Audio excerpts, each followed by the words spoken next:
उप मुख्यमंत्री, सरकार जमीन बेचती है, यहाँ का ताकतवर आदमी वो 100 रुपए में सतरिया को जमीन देता और किसान से लेना हो तो आधी जमीन मुफ्त में लेता है। ये अन्याय है या नहीं है? अन्याय।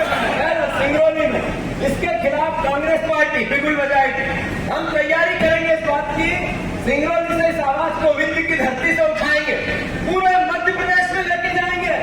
1 इंच जमीन किसान की बिना मुआवजा कर लिए सरकार ने ली तो कांग्रेस पार्टी के एक कार्यकर्ता का खून का और पसीने का हिसाब भी देना पड़े तो हम पीछे नहीं रहेंगे। मैं राजेंद्र शुक्ला जी को बताना चाहता हूँ, आपका नाम बार बार इसलिए कोट कर रहा हूँ कि आप सरकार के उप मुख्यमंत्री हो। अरे अभी मोहन यादव जी ने 3 दिन पहले जन्मदिन मनाया, उसमें विज्ञापन आए हिस्ट्री सीटरों के, उसमें बड़ा बड़ा अखबार में विज्ञापन आए तड़ीपारों के। जो जेल में बंद था एक हिस्ट्री सीटर, उसने बाहर विज्ञापन दिया आपके। जो थाने पर जिसका नाम फोटो लगे वो मोहन यादव जी के विज्ञापन अलग अलग अखबारों में बड़े बड़े पन्ने पर देते हैं। ये सरकार जनता की है, गुंडों की? ये सरकार आम मतदाता के वोट की है या माफियाओं की? अभी पंजाब में राहुल भैया, पंजाब में कार्यक्रम लॉन्च किया वहां की सरकार ने, उसमें उन्होंने कहा कि जो ड्रग्स लेता है उसकी हम गणना करेंगे।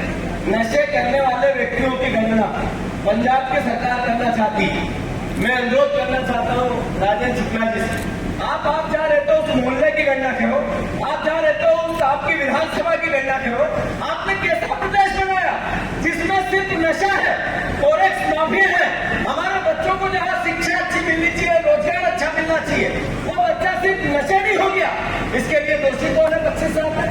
जब पंजाब के जो हालात है, जहाँ उल्टा पंजाब शब्द का उपयोग होता है, क्या मध्य प्रदेश उल्टा मध्य प्रदेश नहीं है? पत्रकारों की पिटाई होती है। राजेंद्र शुक्ला जी मौन रहते थे। अभी भोपाल में पत्रकार को गाड़ी टकरा दी, अंदर जेल में कर दिया, पूछा क्यों किया? पता ही नहीं, क्या कारण था पता ही नहीं। ये लोकतंत्र का चौथा स्तर सड़क पे बैठ गया, नारे लगा रहा था, थाने में बैठ गया, सुनवाई नहीं थी, कोई देख ही नहीं रहा था पत्रकारों को। लोकतंत्र के चौथे स्तर का दम खोड़ दिया इनने। कितने पत्रकार रेती माफियाओं से मार खाते हैं, कितने पत्रकारों को राजनीतिक नेता मारते हैं, इनकी लेखनी पर प्रतिबंध लगा दिया सरकार ने। कैसे बचेगा लोकतंत्र? कौन करेगा इसकी रक्षा?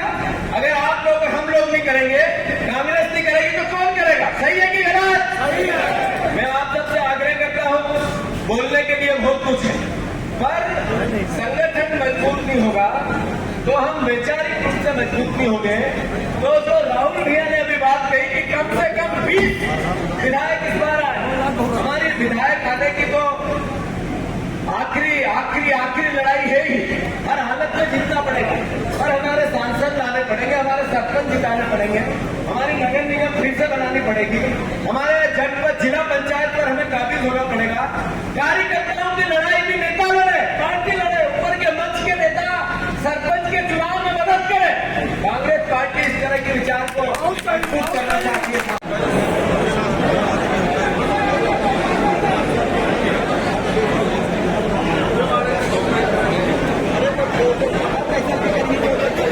पर बैठे सभी अतिथियों का स्वागत करिए, जोरदार तालियों से सबके हाथों से बजनी चाहिए। और ये जो बीच का रास्ता खाली करने के लिए लगातार आपसे अनुरोध किया जा रहा है, आप सब के सभी अतिथियों का स्वागत करने का कष्ट करें पुष्प गुच्छ से। और हमारे सभी लोग पार्किंग में लगा दें।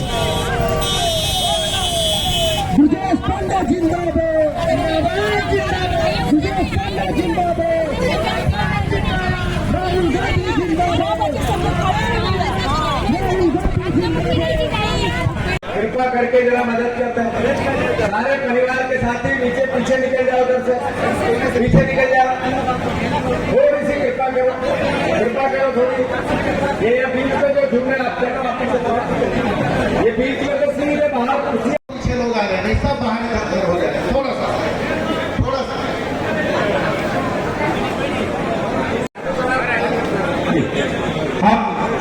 निवेदन है। कोई चुनाव नहीं है, अभी आने का संदर्भ क्या है?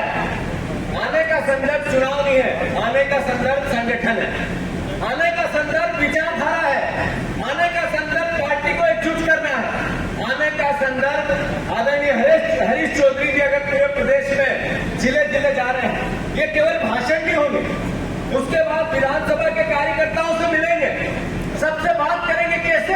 में सुधार हो, संगठन का कैसे विस्तार हो, बहनों की भागीदारी कैसे संगठन में बढ़े, वैचारिक रूप से कांग्रेस पार्टी का कार्यकर्ता सुदृढ़ कैसे हो, इस पर पार्टी काम करना चाहती है। हम चाहते हैं कि पंचायत कांग्रेस कमेटी का गठन हो। कांग्रेस पार्टी चाहती है कि जो नगर निगम है वहां मोहल्ला कमेटियां बने। यूथ कांग्रेस, एनएसयूआई, महिला कांग्रेस, हमारी सारी फ्रंटल नीचे पंचायत में उतरे। जो सामाजिक समरसता है, हिंदू, मुस्लिम, सिख, ईसाई, जो गरीब की सबसे पहले पहचान करके उसके लिए पार्टी का कार्यकर्ता, नेता सब एकजुट होकर लड़े, उस तरह की पार्टी फिर से कैसे बने, ये संदर्भ है आने का। मैं आप सबसे आग्रह करता हूं, लंबी बातें हो जाएगी, बहुत लंबे हम बोल लिए हैं। हमारी सारी विधानसभा के कार्यकर्ताओं से अलग अलग हम मिलेंगे, पर मैं प्रदेश पार्टी का अध्यक्ष हूं। इस नाते मुझे बताना पड़ेगा कि राजेंद्र शुक्ला जी यहाँ के जो डिप्टी मिनिस्टर है, चीफ मिनिस्टर है, उन्होंने कैसा रीवा बनाया, उन्होंने कितना अपना और कितने अपने लोगों का भला किया और कितना उस गरीब का जिसकी रीवा ने उसको वोट दिया उनका भला किया। वो स्वास्थ्य मंत्री है प्रदेश के, मुख्यमंत्री होने के नाते। अभी कमलेश्वर जी बता रहे थे कि नया डॉक्टर है, नया नर्स है, न कोई इक्विपमेंट है। यहाँ से नागपुर जाते हैं लोग। अगर राजेंद्र शुक्ला जी को अपने काम का आकलन करना है तो वो एक जो नागपुर ट्रेन जाती है उसमें चले जाए। हर तीसरा मरीज नागपुर इलाज कराने के लिए उस ट्रेन में मिलेगा कि नहीं मिलेगा? अगर उनको उनके काम का आकलन करना हो तो नागपुर जो बस जाती है उसमें एक दिन चढ़ जाए। उस बस में उनको पता चल जाएगा कि आधे से ज्यादा मरीज इलाज कराने जाते हैं। उनके काम का आकलन होगा, उनके काम का आकलन होगा कि अभी भूमि अधिनियम जो कांग्रेस पार्टी राहुल गांधी जी लेके आए थे उसके विपरीत मध्य प्रदेश की सरकार एक लेके आई है जिसमें किसान की जमीन को कैसे छीना जाए, लैंड पुलिंग एक्ट। इसमें 50% जमीन किसान को देंगे, बाकी सरकार लेगी और बिना मुआवजा दिए देंगे। कोई नोटिस भी नहीं, किसी प्रकार की सुनवाई भी नहीं, कोई ऐसा संवैधानिक कानून बनाया ही नहीं। सिर्फ जमीन कैसे हथियार के दम पे छीन ले, सरकार के दम पे छीन ले, ऐसा कानून बनाया। मैं राजेंद्र शुक्ला जी से पूछना चाहता हूं, जो रीवा में आपने जमीनें किसी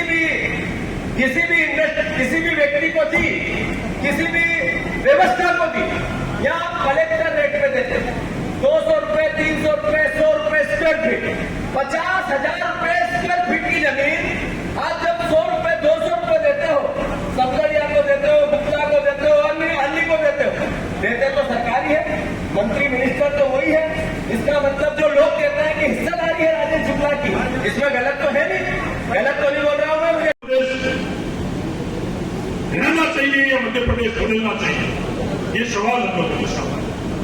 इसके लिए जिम्मेवारी किसकी? जैसे पूर्व वक्ता ने बात करी, न जात पर न पात पर वोट लगेगी हक, कि ये जो जाति पर, पार्टी पर आपस में बांटने का प्रयास कर रहे हैं, क्या उस दिशा के अंदर हम लोगों को आगे बढ़ना चाहिए? हम लोगों को विचलित होने की आवश्यकता नहीं है। बार बार मध्य प्रदेश का नेता ये बात कहते हैं कि मध्य प्रदेश के अंदर कांग्रेस कमजोर है। मुझे कांग्रेस कमजोर नजर नहीं आ रही। 10 में से 4 मध्य प्रदेश के नागरिक आप लोगों के साथ में खड़े रहे। गलती कमी है तो कांग्रेस के अंदर ही है, गलती कमी मध्य प्रदेश के मतदाताओं में नहीं,